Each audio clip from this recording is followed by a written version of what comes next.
There you go. I'm nervous. I didn't. There. Hello to everybody joining us digitally. Looks like we have just under 100 of us so far. My name is Jake Holm. I'm a Principal Account Executive here at Quorum. We have our panelists with, but we're just going to wait about a minute or so for a few more individuals to join us. Like I said, there's about 100 of us here. I'll remind this later on, but there's the Q&A portion on the right-hand side of your screen. If you haven't used the product before, Goldcast, feel free to put any questions you have in there. We do only have an hour with our panelists. We probably won't be able to get to every single question, but I do invite you to add a content, in that Q&A section there as well. So we'll just wait a little bit longer for everybody to join, then we'll get started.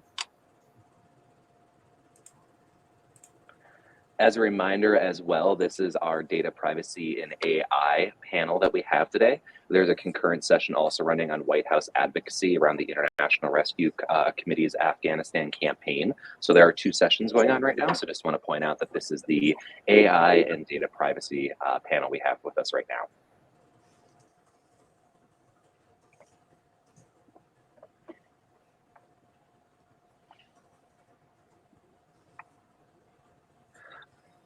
Excuse me.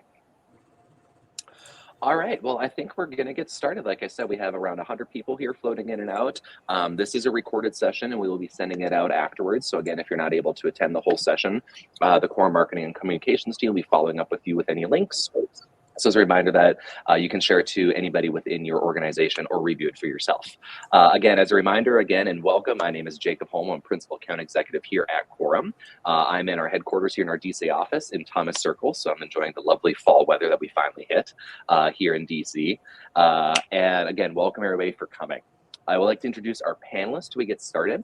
And as a reminder, again, there's a Q&A section, on the right-hand side of your screen for anybody in attendance. So do feel free to put any questions or thoughts or comments you have in there. And again, we may not be able to get to everybody's questions and comments, given we only have an hour and a lot of good content that our panelists want to cover. But please feel free to have more of an interactive session on that Q&A portion there. As a way of introduction, I want to get started with our panelists. We have three panelists who are joining us today who are experts in the AI space and in particular in data privacy. As a reminder, before we get started too, all the opinions and conversations we have today are not necessarily stances on the organizations represented, Quorum included, but really just the personal opinions of the individuals who are having our conversations today. And with us today, we have Manuel Gomez, from Public Policy Manager at in the independent sector, Sina Lloyd, who is president of Web3 ID Coalition, and Caleb Williamson, who is the State Public Policy Counsel for ACT and the App Association. So again, thank you all for joining us today. I'm Jake Holm at Quorum, and we are going to get started. To kick it off and get rolling here, Emmanuel, I want to send it over to you and really just kind of set the stage for us today when it comes to AI and data privacy, and other panelists can jump in afterwards. But can you kind of give us, in your opinion, basically a brief synopsis of the current state of AI and data privacy regulations that are in this space and/or anything they'll be developing in the future, with whether it's related to the Biden announcement yesterday with the executive order, but kind of what's the state of AI regulation today and where do you think it's going to be going, or what do you see in the industry space? Yeah, thank you, Jake, and thank you everyone to joining us today. I think it's the perfect day to talk about AI and data privacy is today. It's the day before that the White House released the executive order. Is for me is the most advanced regulation to talk about AI and data privacy. It's not too strong to a lot of people was thinking they could be, but it's a huge step. If you ask me what is the takeaway that we can highlight, is first one is a big deal for the White House and for all the federal administration. For me, it was super surprising that yesterday they host one event and morning with the White House office, and afternoon vice president and president both host the event to release this executive order. In terms of the executive order per se has like a 6 major topics. Is the safety standards, and I think is that they have one that connect or create a mandatory regulation for the big techs that they are developing AI that affects or have any issues with the national defense. But they have another topics inside, like data privacy, civil rights, health and education, service providers, some workforce data that they want to produce, and try to promote innovation and competition. The good news is there is a good step trying to put on the table that is something that matters and it's important for this administration. But the bad news or the another news is that it doesn't include like a strong regulation about data privacy. Yep. Actually, one of the topics that the president called yesterday was, "Hey, Congress, you need to create a regulation about data privacy." So if you ask me what is happening right now, we are on the same stage that we have a couple months ago because we don't have a federal regulation. Some states are moving regulations in different ways. Some are super hard and other one and more easy. But we have this tension with the GDPR on Europe because all we know, European Union is pushing U.S. government to create a strong regulation because if you have business in Europe, you have a really hard situation because the data privacy protections are totally different. No, it makes a lot of sense. And I know we were talking about that earlier, how you said it's more of a call to action to get things accomplished versus a firm directive, right? I guess going over to you, Sina, a little bit on this space, and Caleb as well, both your state of AI, and really, I think the biggest thing I took away from the Biden executive order was really the embracing of AI, right? It's not a fight against it. It's not those types of things. It seems like a pretty hard lean in terms of usage, both protection of data privacy, usage of the product, and also incorporating AI into activities of the federal government itself.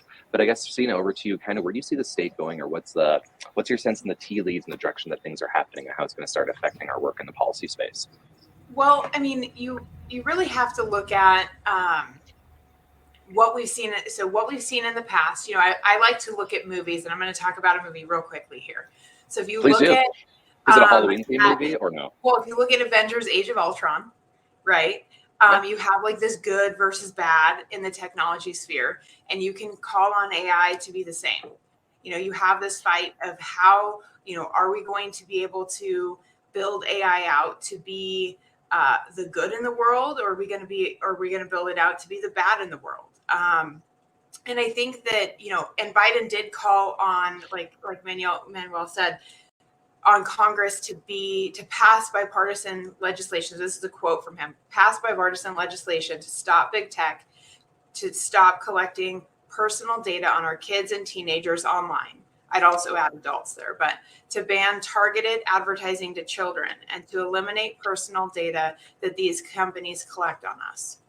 That's a really important step, but you can't have trained AI without data collection. So there has to be a pendulum swing, and it has to be somewhere in the middle. And I think that comes with consent and user consent of their own data. So I think that we'll find that balance, but that balance really is going to be through, I own my own data that I produce, and I make a choice to use it to train an AI model with my data. And that might be for the greater good and training an AI model that a company is using to then sell to the greater public, or it might be a more targeted, localized AI model that I'm using for myself because I'm training it off of my own data. And so I think that we are going to get there, but it's not going to be easy. It's not going to be clean. And policy is going to push us in that way. The Web3 technologies, blockchain technology included, allows us the technology to be able to do those things. And so the technology lives there. The policy just needs to catch up with the technology now. It's a very good point. And I love a good analogy. Anybody who's been on a sales call with me in Quorum knows that I have way too many analogies. So I appreciate the picture coloring with Marvel. And like you said, how it's not just the technology itself, right? It's how we're engaging it and how we're choosing to utilize it, both on a countrywide level, right? And also on an individual level in our interactions with corporations and entities and organizations. So thank you for that. Going over to Caleb a little bit too, or not a little bit, excuse me. Caleb, what are your thoughts on kind of the current state, or where do you think I don't want to say the market's going, but the policy space is going. Then after that, I have a question for the panel related to federal policy versus individualized state policies. But kind of currently, what's your umbrella take right now, Caleb, towards the market and how things are going? Sure. And I'm glad that you're going to ask that question next. I may touch on it just a little bit here. Sure. But, I think it's just very interesting. We have to first realize that AI is everywhere. It's been around for decades. And so, when I constantly think about the state of play here, I do think that there's a bit of a chicken and egg question, because AI needs data to build whatever we need it to build. Data drives decision-making, data drives a lot of innovation. And so, when outlining the state of play, I would be remiss if I didn't talk about privacy for a little bit. And so, the current state of play is that there are 13 comprehensive privacy bills across the U.S. And still no federal privacy legislation. And just like AI touches every sector, privacy touches numerous sectors, if not every sector as well. And so we've even seen a wave of children's privacy legislation, content moderation related legislation, some of which is being challenged, some of which is not. But then we've also seen states engage a little bit more with AI generally. So one state in particular, New York, which is where my home state, New York. If anyone's from New York, put it in the chat. But New York has they've introduced about 2 weeks ago the AI Bill of Rights for the state, right? And that is a bill that, when you're looking at some of the privacy bills and some of the rights that are afforded under those privacy bills, you're now seeing that added to these AI Bill of Rights. So, the right to have safe and effective systems, the right to have protections against discrimination, the right to know what data is being collected, how it's being used to minimize that data. All of these things that we have seen generally in these state privacy bills, we're now seeing introduced in some of the language that we're seeing across the AI legislative landscape. And I do see that somebody is from Syracuse. That's where I went to law school. So I love Syracuse. That's a good point. A lot of good points there. I actually want to drill back on one of them. I guess we kind of dove deep into the conversation of AI, and you said it's been around for decades. So Caleb, could you give us a little, not a history timeline, right? I'm a history major from North Dakota State. So if anybody here is from North Dakota, please, or has a connection, please let it know in the chat. But could you give us kind of a direction, right? Because I know AI, especially I think around ChatGPT this year, has been the big topic of conversation. So I think a lot of folks assume that this is new, right? This is brand new, the first time hearing about it, the first time touching this, the first time incorporating it into policy and or politics and or commercial life. So could you tell us a little bit not a history lesson, but you said it's been around for decades. So where has that kind of gone? And why do you think there's a lot of conversation in the room today when it's something that's been around, for so long? Sure. And, AI predates me. So I like to always talk about it a little bit from how I first interacted with it.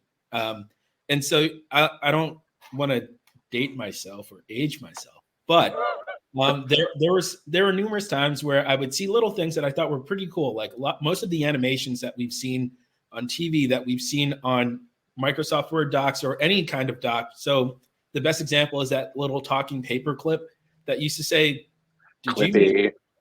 And it's like hopping around the page. That was just a form of artificial intelligence being utilized at a very micro level. When we're looking at, yes, Clippy, yes. And even when we were, when we started to embrace technology and started to see that it wasn't just something that belonged in a computer lab or at an institution, but that it can now fit in the palm of our hands, it can be on our phone. When we started shuffling music on the iPod Shuffle, that had AI incorporated in it already. These were features that we were already having access to, but not necessarily knowing how it's been utilized or knowing exactly what it really was that was the secret sauce behind what made something so innovative. And so when we're looking at large language models, and this is my opinion, I feel that because it's now been readily available for everyday people to see exactly how fast automated decision making and large language models could work, when you go to something like a ChatGPT and you say, hey, write a 10,000 word summary about the Cat in the Hat, and it does it within seconds. I think that right there, that speed, which is something that those in the tech space have utilized and they have known about and they have used to build products to get to market. Now the everyday individual is being able to utilize that and see for themselves how fast this works. And I think that is starting to drive more conversations about, well, if it can help me, write this 10,000 word synopsis of the Cat in the Hat in 10 seconds, it then started to create some conversation about what are some even more innovative uses, what are some great uses, what are some dangerous uses of it. And I think that funneled this present conversation that we're having now. Yeah, it makes a lot of sense. And I do not envy college professors these days, right? I know there's obviously a lot of potential generation of content from students, not just college professors, but across the board employees, I suppose, as well, around AI. But then I know there's other AI softwares you can utilize to check if a piece of content was generated via AI, right? So like there's a lot of pieces to that as well. Moving over to Sina or Manuel, either one, feel free to jump in. I kind of do want to talk about the geographic policy scape, right? So Manuel, you mentioned initially the GDPR, so right, that's the governing regulations for the EU, General Data Protection Regulation for anybody unfamiliar. That's like the blanket pre-AI, it's been around for a while. Well, I shouldn't say pre-AI, pre-today's conversation around AI for the European Union. And I'm curious that in the domestic side of things, we have things like the California data protection with CCPA, Biden's call to action at the federal level, and as Caleb said, the 13 different pieces of legislation floating around. So I guess to summarize my question, where do we think policy is going to go at the federal level versus individual state level related to AI, or will it be easy for states like California to just amend on to their pre-existing data regulations and move on from there? Well, I think if I have that answer, I can earn a lot of money because that is the key question, no? True. I guess what do the tea leaves say instead? Yeah, exactly. No, but I think going back to Caleb's point and Senna's point, I think that discussion about Skynet at Jarvis. So if AI and data privacy and data technology is good or bad, is something that is more like an illusion, because behind the scenes we have AI technology everywhere. 50 years ago, we are using AI technology for anything, for everything. So I think, or my sense is for the federal perspective, I think that the federal government is trying to learn lessons from the past, because I think when you watch what happened with the social media regulation and all the data privacy issues that the social media raised in the last years, on all the COSA disputes on the Congress, for me the federal government is trying to say, hey, we don't do a good job creating a strong regulation for the big techs on the past. So we need to do something right now. Honestly, if you ask me, I think the political environment right now is too difficult to pass any data privacy regulation, a strong regulation in Congress. So the states, California has a strong regulation, Colorado has a different regulation. So I think they are going to move in different ways. And that is the issue, because the European Union is asking, hey, you need a unified regulation, because we need to talk state by, country by country or state by state, but we cannot have a different privacy policy for each state, because you have 50 different potential regulations. And I think if you ask me what is the next step, or what is the possible next move, is the COSA Act. And when I hear yesterday President Biden calling Congress to make a strong regulation, I think that was the focus. And during the State of the Union this year, President Biden mentioned COSA. So I think if we want to watch something that both parties can move together, is around this bill, talking about data privacy. If outside to the COSA, I don't see like a good political environment to move a national regulation. And again, for me, that is an issue, because what is happening is depends what is the color of the state, what is happening in each state. You can move a regulation in different ways, because you can have a data privacy regulation, but it's a super softly data privacy regulation. Yep. That is the big issue between California and other regulations that you want to create on the federal level. So what is the minimum that you want to build? That's a good point, right? With all policy, and Halloween's fitting, how much teeth is in it, right? So even though there's a regulation in place, what does it actually what does it address and how does it address it? Is there any backfall from it? You know, even if you don't meet the regulation, is it going to mean anything at the end of the day, right? And we see that in policy all the time, not just around AI or data privacy, but across the board, federally, all 50 states. So, Sina, what's your kind of take on that as well? I know you mentioned you're in Nevada, so we're going to raise geographic boundaries covered here. But what's your sense towards the movement at the state levels, or the direction it's going versus federal, or the kind of lockstep? Yeah, I mean, I think that we probably got as close as we will see in a long time on the federal level, when we kind of couldn't cross. When I say we, I mean the greater we of government couldn't cross the California's wanted to keep their stringent guidelines, but the federal government was like, no, we're gonna stay down here with our policy. But here in Nevada, we've actually had we meet every other year for 120 days. So you can imagine how government flows here. It's like really fast and then it stops for a while. Yep. But we had a couple legislators introduce some very interested, innovative, and very controversial legislation around data policy. Didn't really go anywhere because big tech came in and said that's not happening. But we're excited to see what they can push in the future, and what negotiations we might be able to come to the table with. We came to her office, one of the main legislators, and we were like, we're in. And she was like, wait, somebody supports this? We can actually, somebody is actually behind this legislation. But when we were sitting here, I ran a search, and there's active, meaning, it could be sitting there, but in an active Congress or an active legislature right now, there's 241 bills that mention AI. That doesn't mean they're focused on AI. And I did run it in quorum. I know I don't have to do it, but I did. Thank you. Thank you. So 241, and I mean, New York, Texas, Wisconsin, Michigan, Pennsylvania, California. You can start to name the states, and I think we're going to start to see some of that state legislation pass. And the more state legislation passes, like Manuel said, it's going to be harder for federal policy to then pass, because each state has an opinion on how they wanted their law enforced. And unless the federal policy can enforce it all on that same level, it's going to be hard to do. No, it makes sense. As soon as the 50 kids start going their different directions, right, it's going to be hard to get them all back in the car and go in the same direction. So fitting for, again, our Halloween analogy as we all go out this afternoon. Jake, can I add something really quickly? Absolutely. I think Sena is making a great point, is that all of these state regulations is going to create a potential, like a regulation competition, because we cannot forget that it's money behind this AI technology, and it's a lot of money. So in some point, I can see how states can compete, creating more hard or softly regulations, trying to attract investment and this kind of new business that we are creating around AI technology.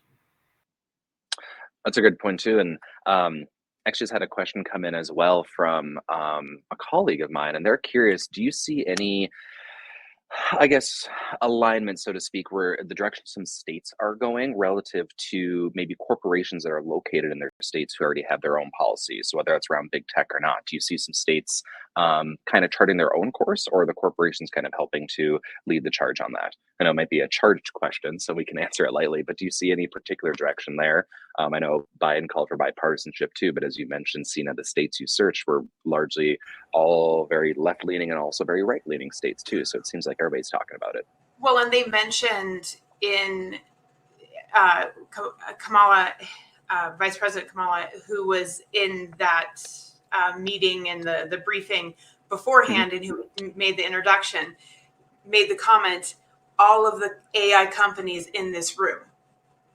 So they already have all of those AI companies there at the table helping to direct the federal policy. So they're no doubt directing the policy in their home states. That's a good point.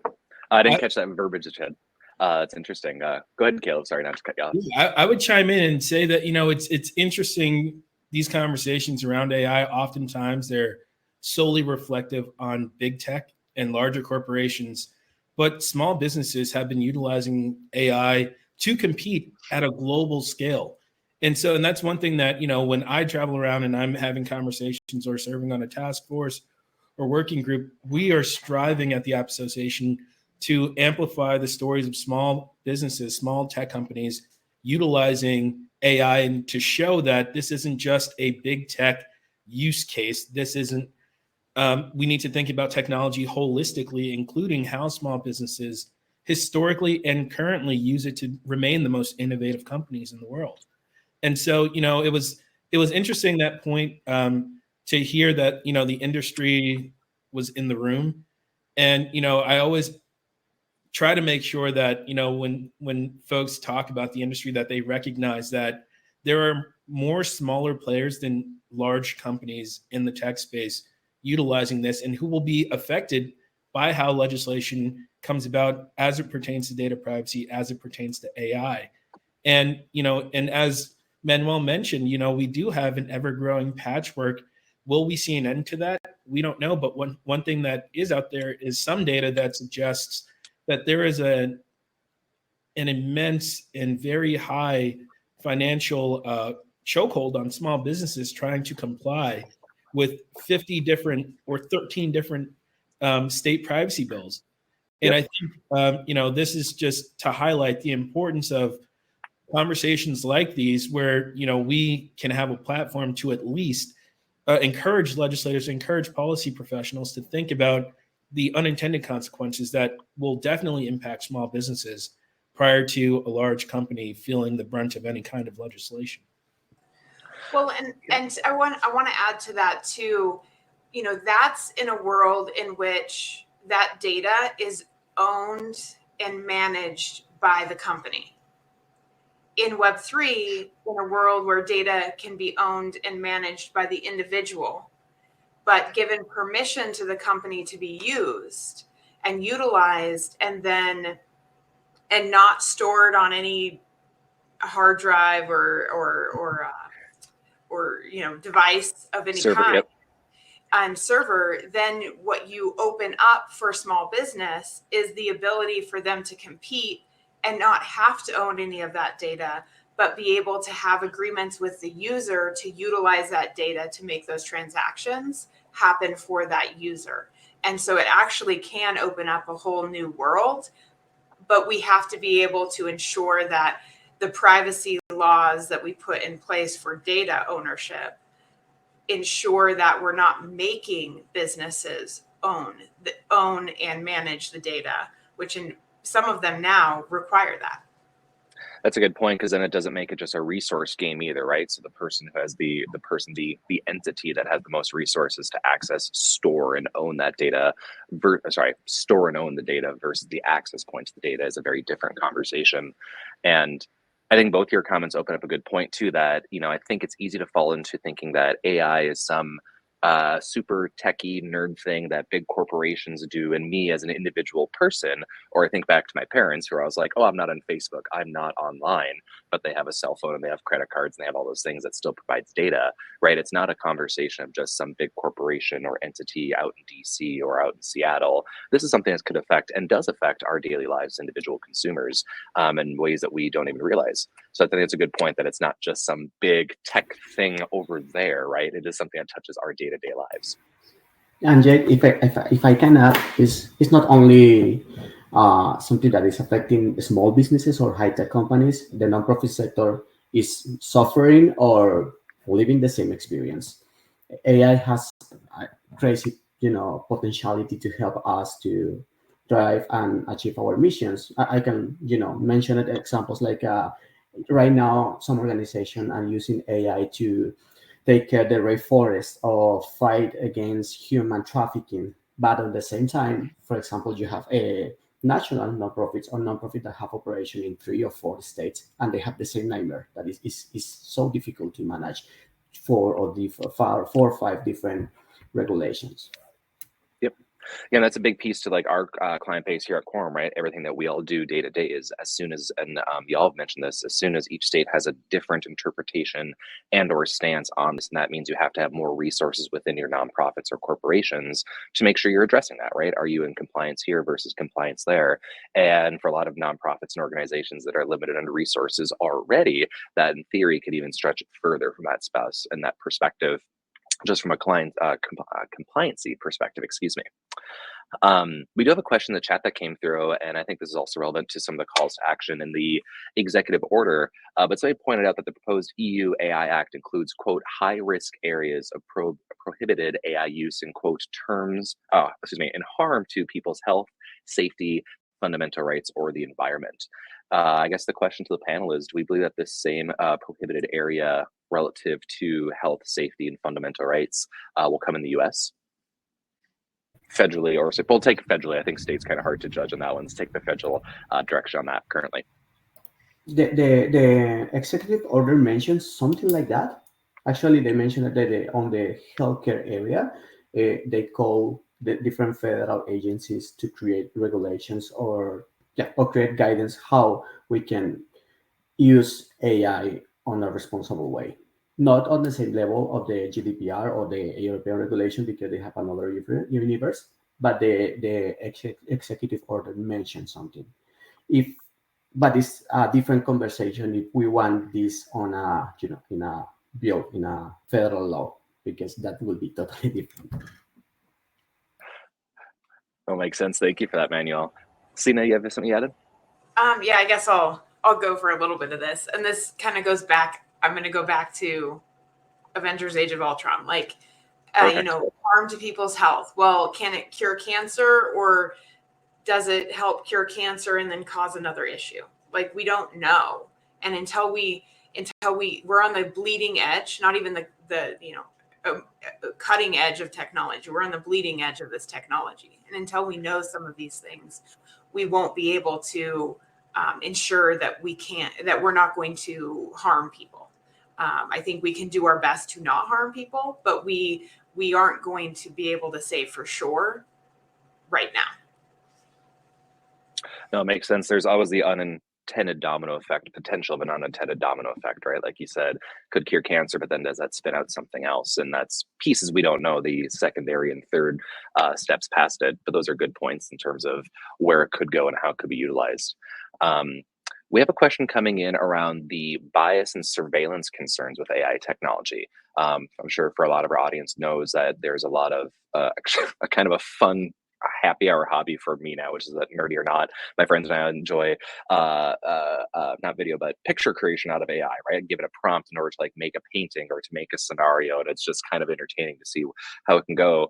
But the point of that is obviously it can go not just into analysis of word and in type, but also towards video and towards picture. So do we have any thoughts towards the bias on surveillance concerns around AI technology and how that might over-index or inadvertently harm certain communities? Yeah, I think that one thing that I've seen is a lot of localities talk about use of AI at the city council level. And oftentimes it's through a local enforcement agency, oftentimes like in a police department or things of that sort, where there are bills out there that are trying to increase the use of surveillance and biometric information and facial recognition and things of that sort.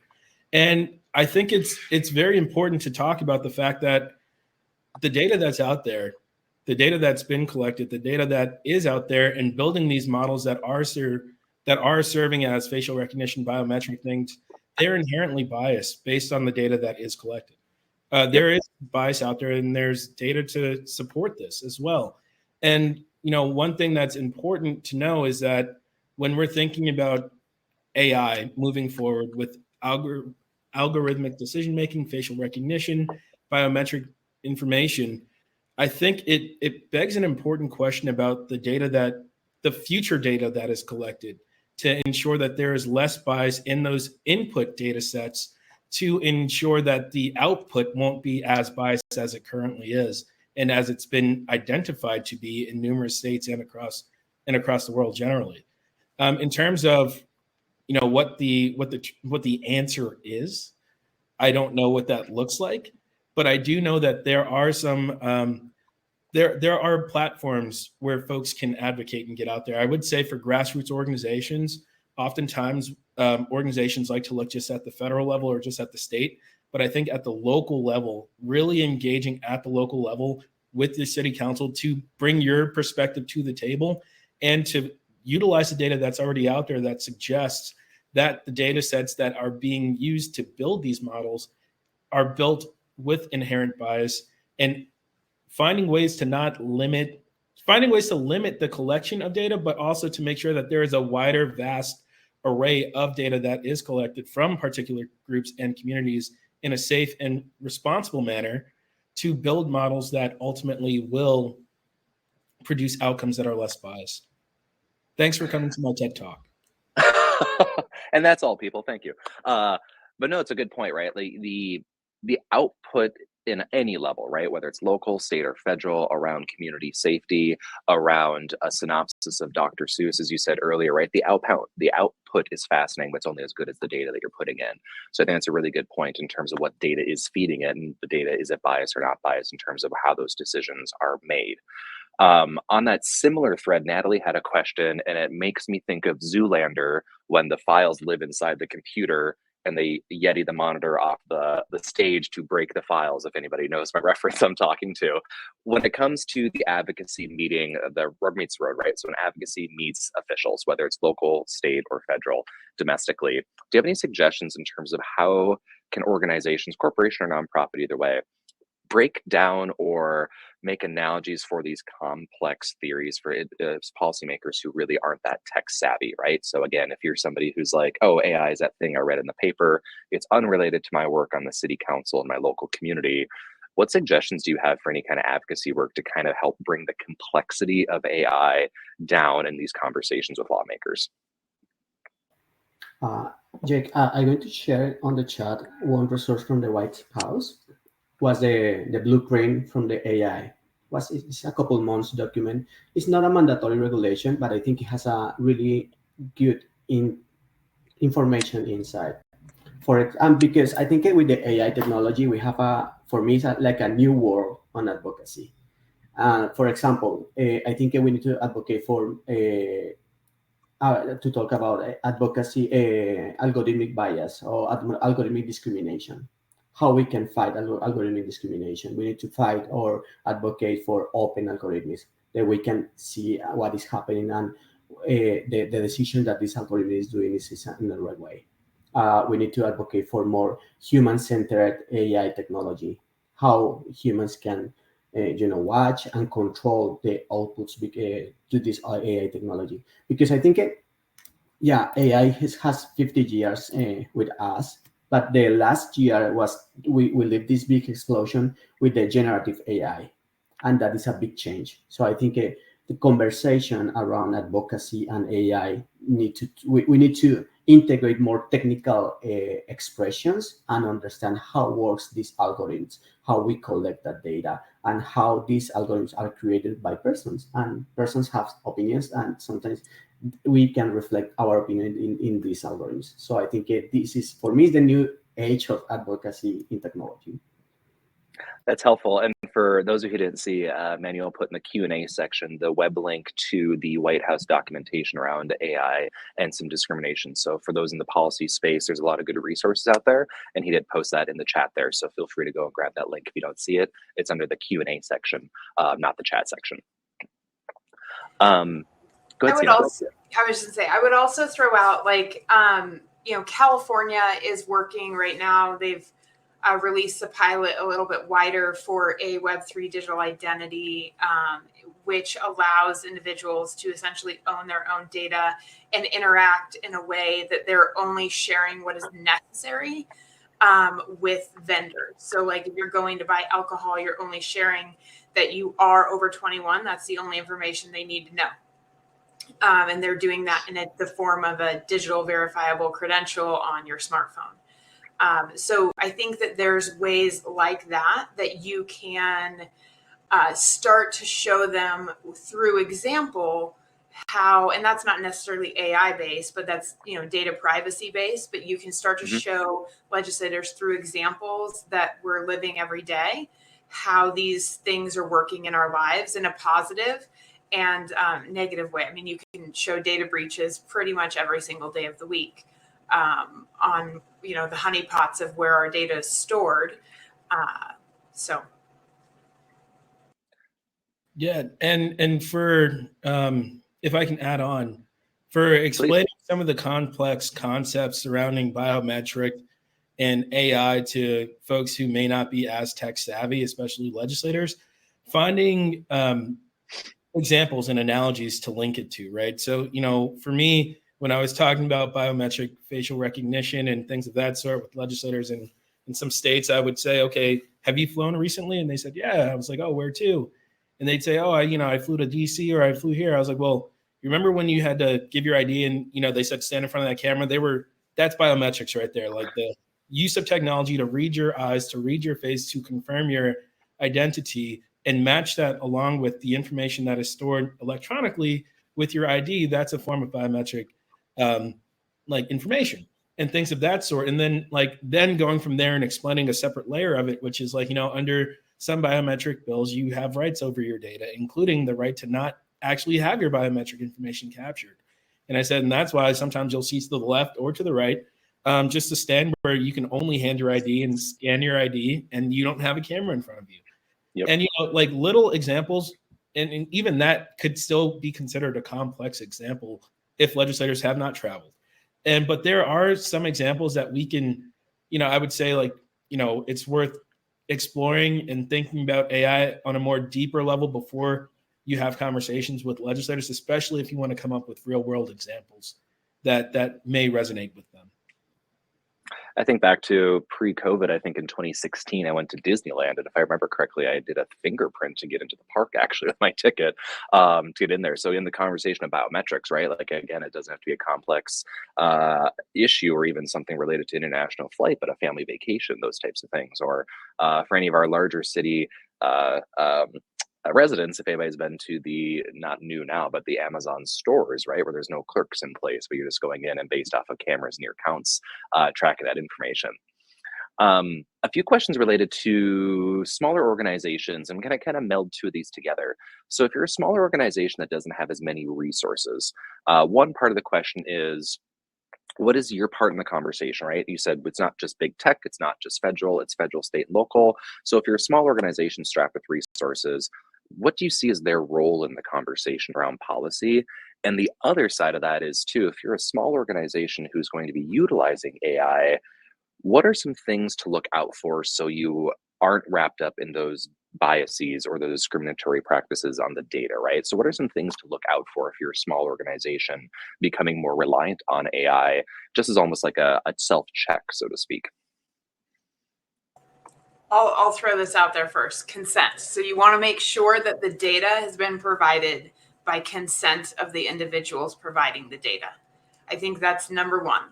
You can pretty much be sure that the data has been provided ethically if you know that that is something that you are being provided. If that is not, you're probably being provided data that is being collected without some user's actual knowledge of that data.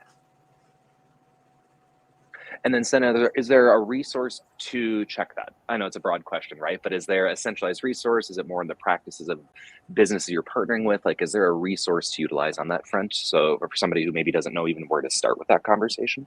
I would say that it's, based on if you're implementing an AI tool and you're partnering with another business to do that, you want to ask them, you want to see that in your contract that you're working through with them, that they're providing that data ethically. I don't know that there is a tool that gives you that. You might be able to ask AI, is the data from this guy over there, ethical? But I think there will be. I think that that's something that we'll start to see, maybe a business opportunity, anyone out there. But I think that that's really important to think about, though, is this, because if somebody is saying, yes, this is fine, this could be collected to train this AI model, then it's okay. Like that is okay. And we should be able to embrace that model and use it. But if it's not, then we need to reconsider how that model is being trained. I can add that I understand that for small organizations, talk about data privacy sometimes is super scary, especially because when you saw the federal regulations, sometimes, if, for example, if this federal regulation says that you need to create a data privacy officer in your organization, that is money and is resources that you are losing. So I think with Senna point, organizations can have can make like a small steps to protect the privacy data for the networking, for clients, for staffers. And I think it's important the organizations have conversation inside about AI and how they can use AI, because maybe in your organization or in my organization we are using AI and we don't know, or people are scary about it, say, hey, I'm using GPT to create the draft for my emails or things like that.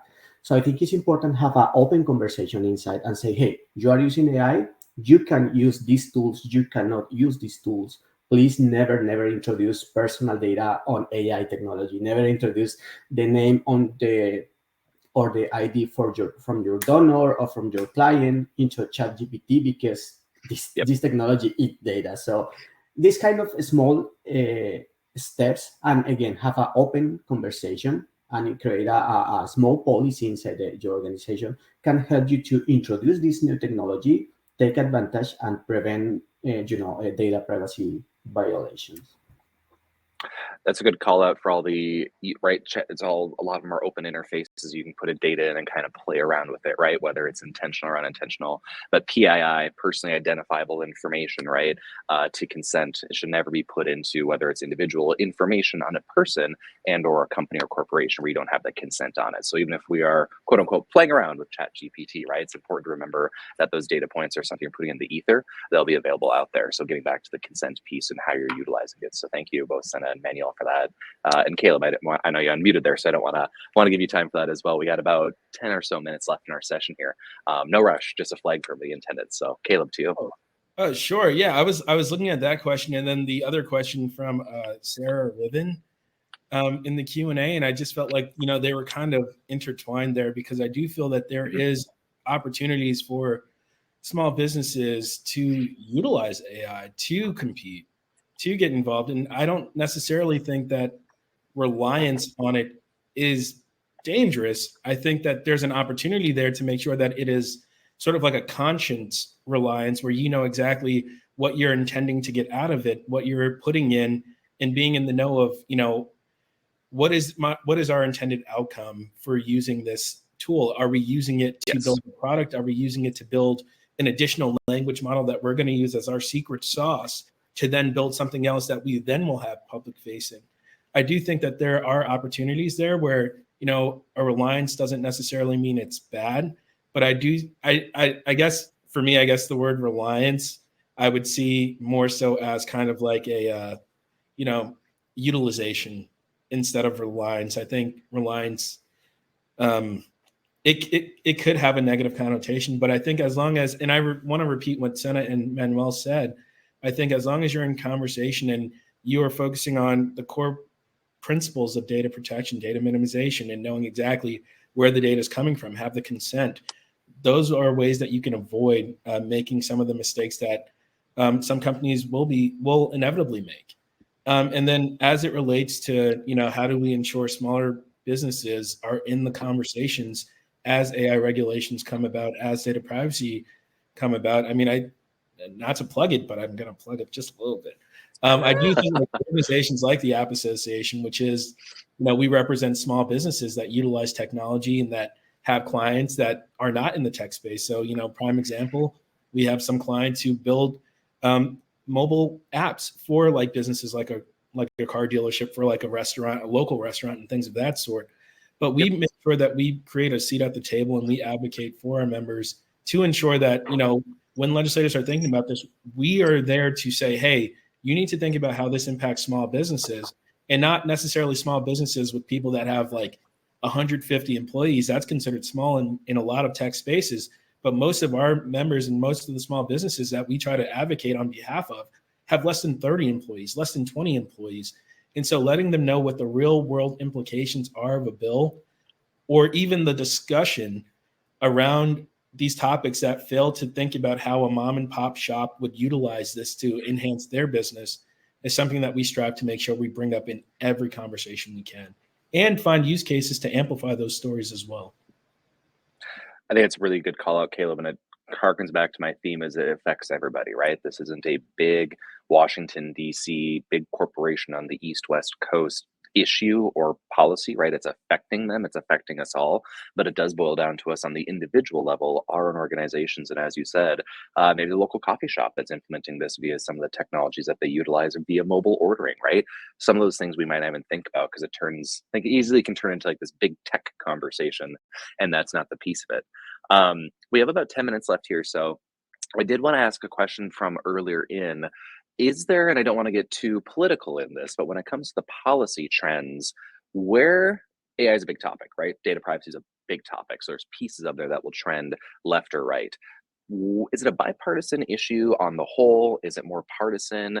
We can take at the federal level if that's easier, but I mean, is it, the Republican camp believes this and Dem is here, or do we kind of see a coalition around the need for these types of options outside of the politics of the Biden White House, right? And Republicans may not like the Biden White House, but like when it comes to actual policy piece themselves, what kind of trends are we seeing either bipartisan or partisan around AI and data privacy?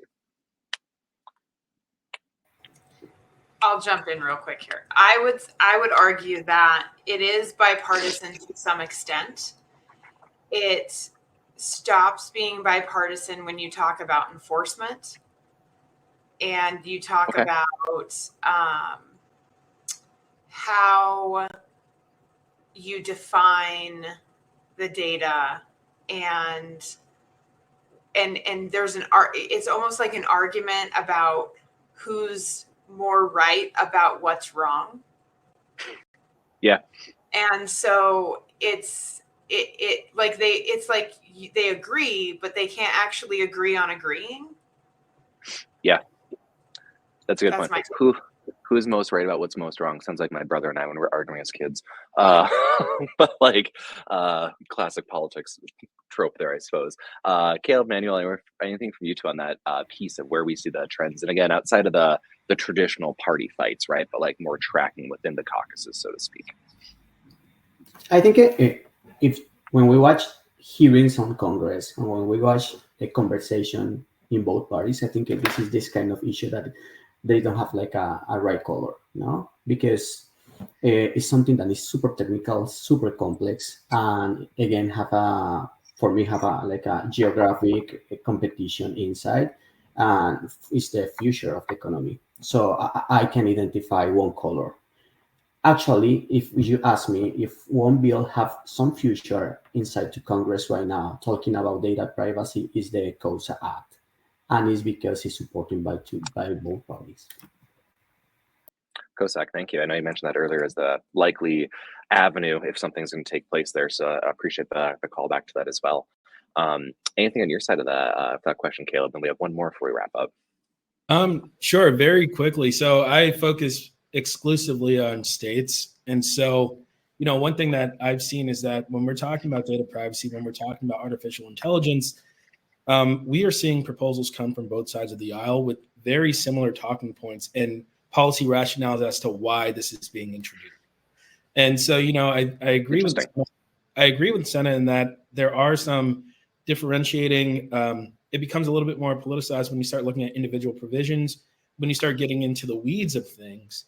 But the general consensus that something needs to be done to protect users, something needs to be done to create a broader understanding of how this rapidly evolving landscape will impact folks in this country. I think that that's a bipartisan issue. I think everyone's trying to wrap their heads around technology itself.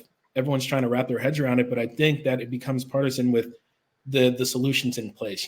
Some one side is, okay, regulate the unknown and learn about it while you're trying to regulate it, or learn about it after you regulate. Some take the approach of, we need to learn as much as we can. We need to gather as much information as we can from those who will be affected, And then we can move forward with identifying whether or not we need to have new regulation, whether or not we need to amend prior legislation. But I do think that the general consensus is that something has to be addressed to talk about innovation in our country. And as we remain like a leader in the tech innovative space, how do we make sure that consumers are protected as well? Yeah, it's an interesting point. Like, is it brand new policies or expansion of pre-existing policies, right? And I don't know if I had the stat right. I thought a podcast listening to this morning said that in terms of investment, the U.S.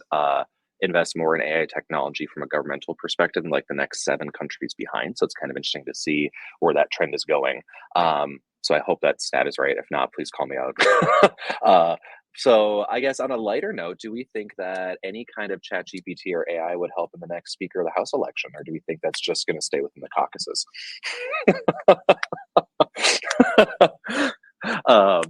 Not to get politics, just to put a nice plug in there. But we're going to wrap up here. I know we have about 4 minutes left, but these sessions are back to back. So I do want to give everybody time to kind of stretch their legs and get a glass of water for our next sessions. Before we take off, though, first of all, thank you to all of our attendees. Like I said, we had over 100 individuals today.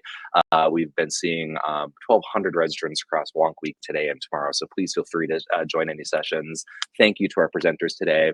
My parting question to each of you is, if anybody in attendance today has any particular questions or would like to reach out to you or follow up in any way, is there a best way that they can get a hold of you, or how can they, I guess, connect or get resources from you or from your organizations if that's an option for them?